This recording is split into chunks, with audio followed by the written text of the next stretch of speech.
Hello, and welcome to this special episode of Unboxing Women. Today's topic is one very close to our hearts. Today is International Women's Day, and we want to take this opportunity to shine a light on domestic violence in all of its different forms. So, Dana, you are releasing a song today called Love Syndrome, which is about domestic violence. Can you tell us why you felt the need to write and publish this song? That's right. Today's the day. I was actually inspired to write it after I got Sia's album, 1,000 Forms of Fear. So that's a couple of years ago. And there were a few songs on there that really resonated in a certain way. I think it was Hostage and something with Animal, Free the Animal. And I started to write on this monotone, creepy melody that was stuck in my head, like the do do do do do do do do do do do do like that, and just keeping it simple, and started to really like where this was going. And I knew I was writing this song about like a hostage inside your own home or inside your own body, the frustration that it brings to be physically free but still bound inside, if that makes sense, because that's how I had felt during my previous relationship that I had, and it felt a bit like the Stockholm syndrome, so hence the title as well, that is called Love Syndrome. So kind of like, you stick with your abuser because you're in that vicious circle of wanting to please them, thinking this will change their behavior towards you and they'll love you back, basically. Yeah. It's like, I can fix this person. I just need to love them enough.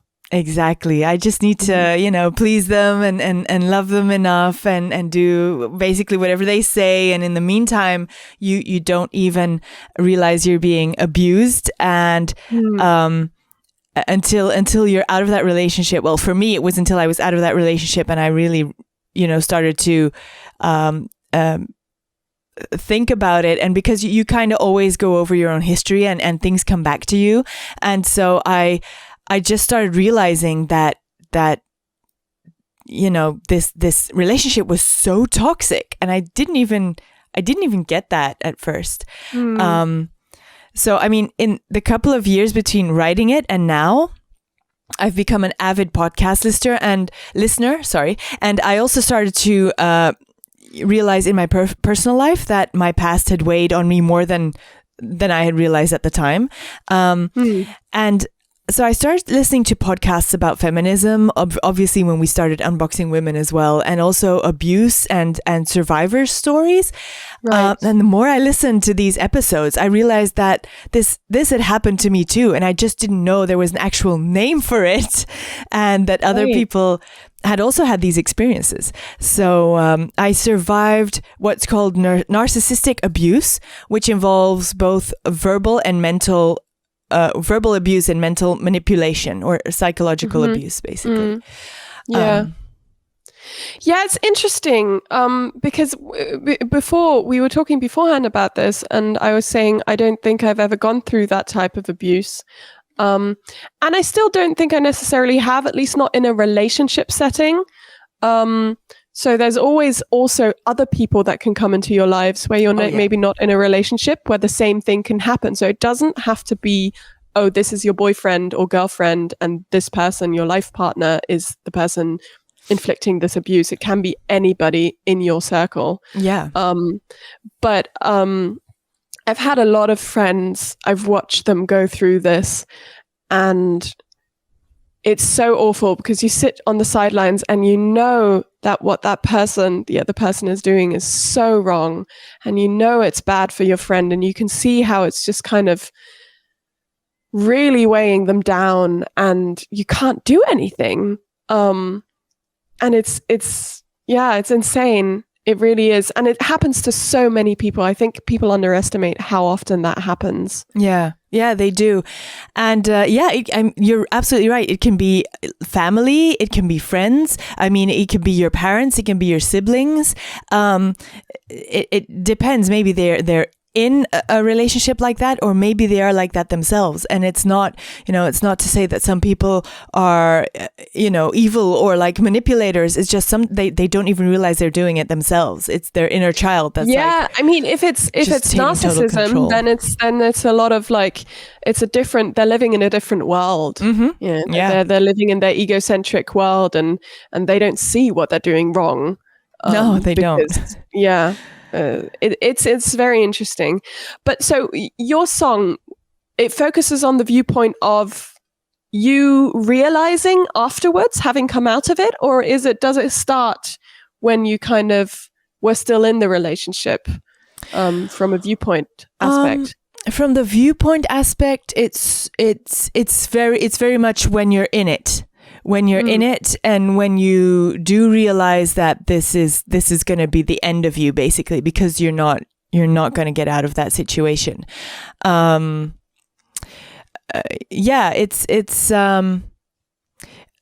It kind of goes from, okay, look, I'm stuck here and I'm a prisoner, basically, and what do I do? And then the chorus actually describes what goes on, with your brain, as if it's some kind of, bad medicine that you keep taking, and that you're addicted to, and that, you're taking this medicine, but it's not healing you, it's just making it worse. And also the artwork for Love Syndrome is basically, so it's me with a bandage over my eyes and band-aids across my lips. So the healing things that the partner that's inflicting this on you puts on you is just basically gagging you even more. So they're like, oh, okay, I'll make this all better, and we'll talk about it, and we'll get through this. But then they just continue, basically. Yeah. So it's also maybe a little bit like, from an outside perspective, I would say it's a little bit like having horses with blind thingies. What are they called? Blinders. Yeah, the things where you can only see in one direction and you can't see what's left or right of you. Yeah. For the podcast listeners who can't see what I'm doing with my hands right now. So it's kind of like it narrows your vision in a way, the things that the other person does, and you can't see the other stuff around it, the stuff that would get you out of it or help you to see this is wrong. So that's very interesting. Yeah, I really wanted the imagery to show that, like physical injuries that people get also by domestic violence. So people whose partner physically abuses them, hits them, and does things to them physically, then it's something that you put a Band-Aid on it and it heals, but it doesn't really, does it? So that's kind of the imagery that I wanted to show. Like, you can put Band-Aids on this, but it just pulls you further in the hole, and it just gags you and makes you blind to what's actually going on. And not only you as like the I don't like to say victim, I like to say survivor, but as the person that's in that situation, also to the people outside, because it's not like a this or that situation. It really always starts with this kind of abuse, and then it escalates to physical violence. So a lot of people just shrug it away because they're like, well, if he doesn't hit you, or she, then you're not being abused, and so there's no problem. It's all in your head.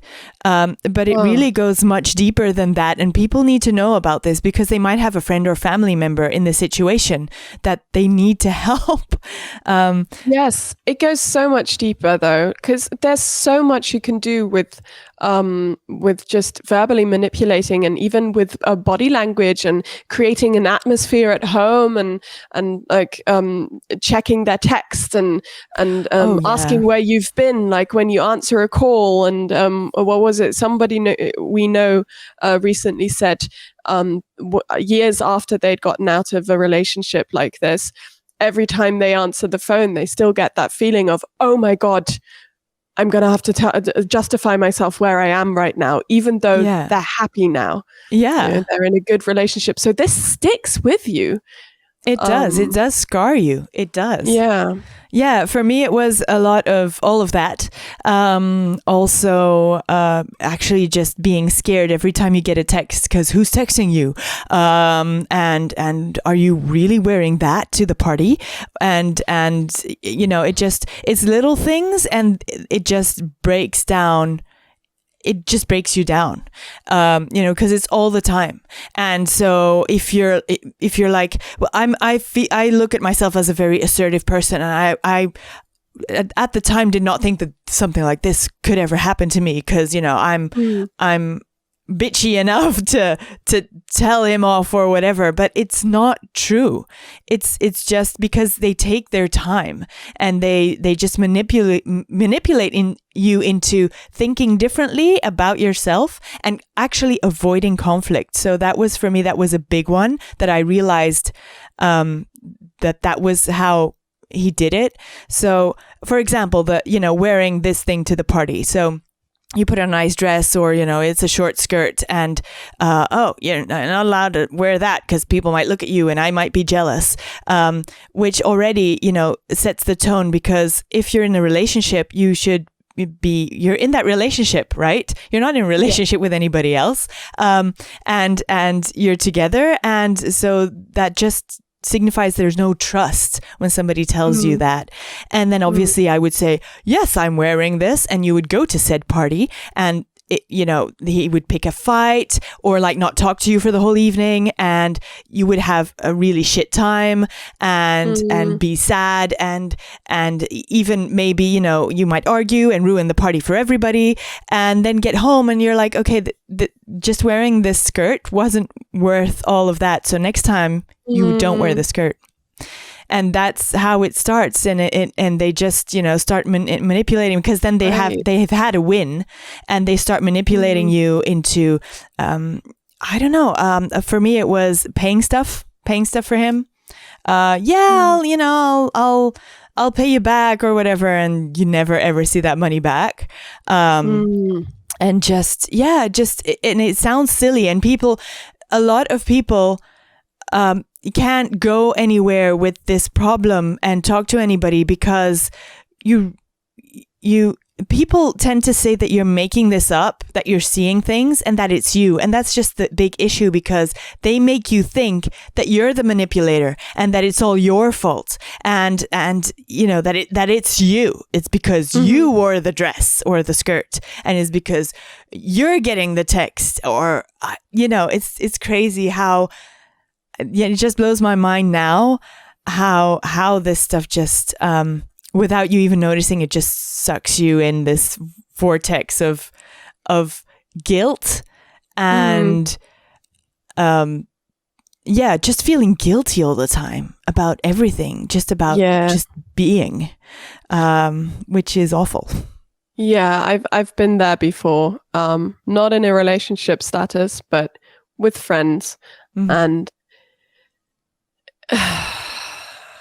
it's not great, because everything, you start also kind of thinking about everything. I don't know, this was for me, you start overthinking about everything you're going to say, because like they're going to interpret something into it. Yeah. And then I got to the point with this person where I would pause sometimes before saying something, because I'd be like, okay, how do I say this so that this person cannot interpret anything mean into it? And then that person would see me pause, and then they would be like, oh my God, something really mean is coming now.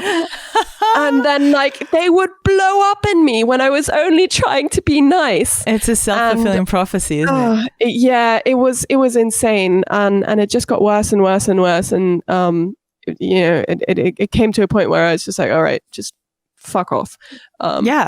Like this is not worth it. And thankfully that wasn't a relationship. I think if you're in a romantic relationship, it's a lot different, because you have a lot of feelings there that you kind of, you attach a lot of self-worth to relationships as well, at a young age, especially.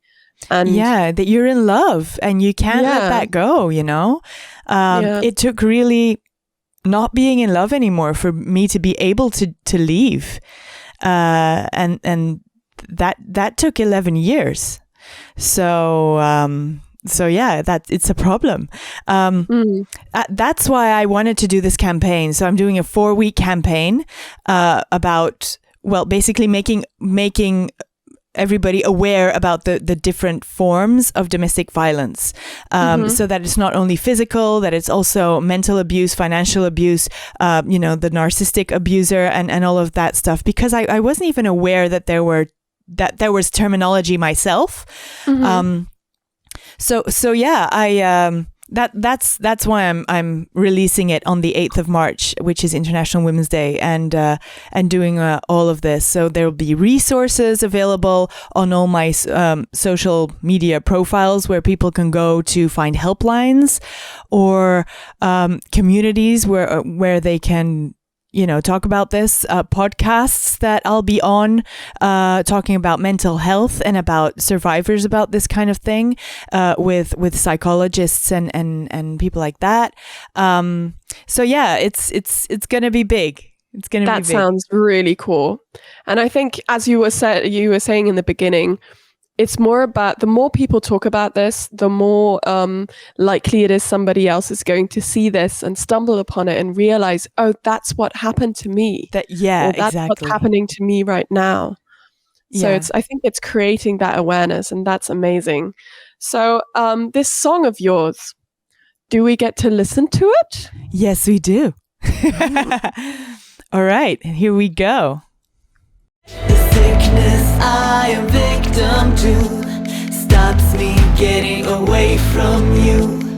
Any medicine swallowed will not cure this love syndrome.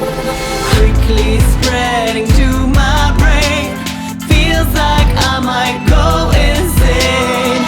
Any remedy followed will not cure my love syndrome.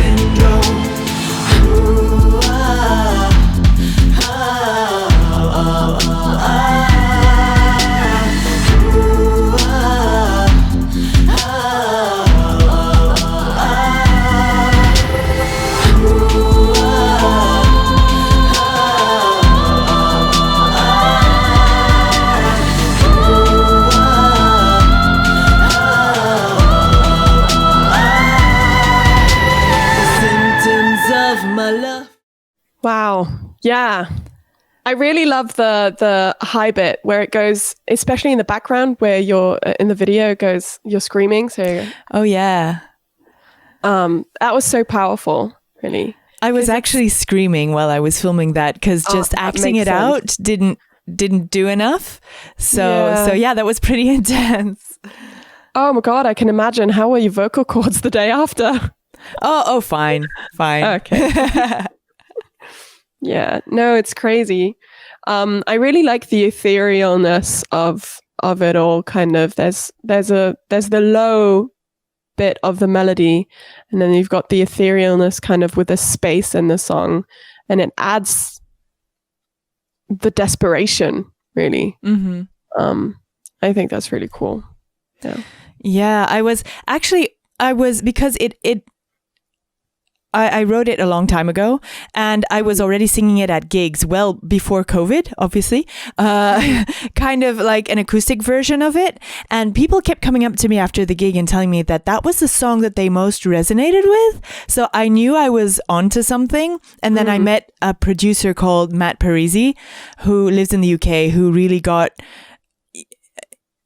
he got it. He got the message, and he knew what I was trying to achieve with this production. So I went there and we worked on it. And this is back in October 2019. But we never finished it completely at that point. And then we got back into it during COVID.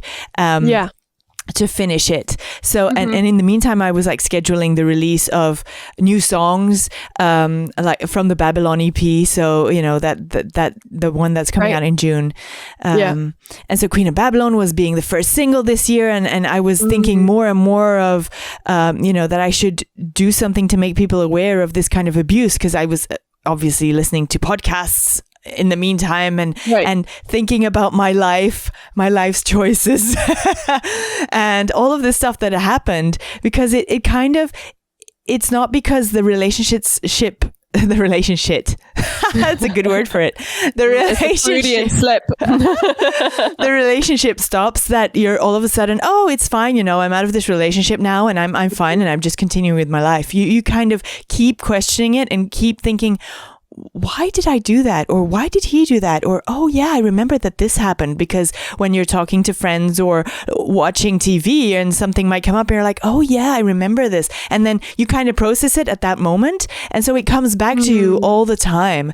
Oh God. Yeah. Yeah. And well, you know, it's just a way of processing basically. And I just knew that I had to do something to make people more aware of this, and that domestic abuse or violence, is not only physical, and that, you know, I had been a victim of it even though I didn't know it at the time, and it was a thing that I just wanted to, you know, I just want to spread the word. So I decided to dedicate Love Syndrome to that, and have it actually, because it should have been coming out on the 10th of March, like in my original timing, but I said no, I'm just gonna do it on the 8th, which is absolutely not a usual release day. No, it's also Monday, so bad for everything else.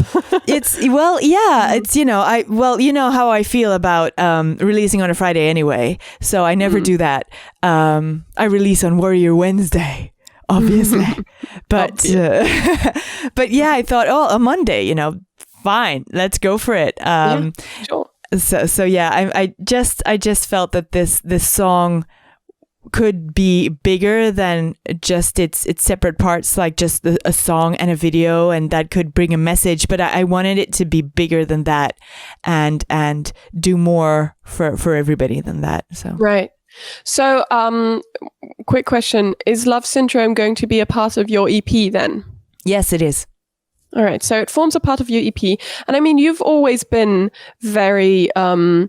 Your music has always been centric around the warriors, right? So you're a warrior, and this kind of, I mean, this fits into that scheme as everything else does, kind of. I think it's very interesting because all of your music is very empowering. And thank you. You're welcome. Yay! No, it really is. I mean, but that's the thing we do as artists. You know, we put ourselves out there, we put our stuff out there, and this is what you want to achieve. And it's great when that's actually what you do achieve. So with Love Syndrome, you said you were going to do 4 weeks. What can we expect in those 4 weeks? What can you kind of allude to without giving too much away? Well, there will be, like I said, there will be resources that people can share. There will also be what I call shareables. So I made kind of pictures with slogans on them, like stop the abuse or domestic violence kills, and some others with like statistics. There are also statistics at the end of the video, of course. And and it's always surprising to see them because it really puts things in perspective. And I think they're really shocking, actually. So I just want to highlight those numbers a bit more, and people can share or repost the shareables. You know, they can just post them on their own feed or share them in their stories so that their friends can also see it. So yeah, people will be able to contact me to get those, or just repost them from wherever, from my profile. And I will be talking on a couple of other podcasts about mental health and about, what happened to me. So if people want to tune in and find out more about all the things that happened, and, just to have examples to know, am I in this as well, or is my friend in this as well? So I'll be chatting about that and opening up more about that, because I haven't really done that. I kind of tried to keep my personal life separate from my artistic or like more celebrity open space place. But in the end, I mean, you can do that, but that's not completely possible because obviously when you make art, it's all based on your personal life and what you're going through. So, yes, you know, you have to, at one point you have to talk about these things and let people know. And that can help people as well, because then they can say, oh, me too, you know, oh my God. And they can identify with that. It's a very strong move. It makes one vulnerable, but at the same time, it helps other people who are vulnerable and who are hurting. And that's just something, that's a kind of risk we have to take as artists and as people. So yeah, no, that's amazing. There was one thing. Oh yeah, so when those podcasts come out, we'll obviously link them down below. Yeah. And on our so you can just on our Instagram feed. We have a new Instagram. Yes, exactly. So exciting. Yeah, it's good. It's great. So come check us out on Instagram. And yes, wow, I look forward to all of this. I think especially in COVID times, I've been hearing a lot about domestic violence going up because everybody's stuck at home. So to everybody stuck at home going through this, no, you are not alone, and that there is help out there. There are help hotlines in every country that I know of. And there's always somebody to talk to. So don't feel like you are alone or you have to deal with it on your own. Yep, exactly. So thank you for tuning in to Unboxing Women. You will see and hear about those resources all over all our profiles in the next 4 weeks. So, go there and go check it out. And please do share with your friends as well. Be sure to connect with us on our socials, which you can find in the show notes. Send us a DM or let us know your personal experiences with the hashtag #suchabitch. So also about domestic violence, if you want to share anything with us about that. My name is Rexx, and I've been chatting with Maika Rose. And this was a special show of Unboxing Women on the 8th of March, 2021, International Women's Day. Thank you for listening. Bye. Bye.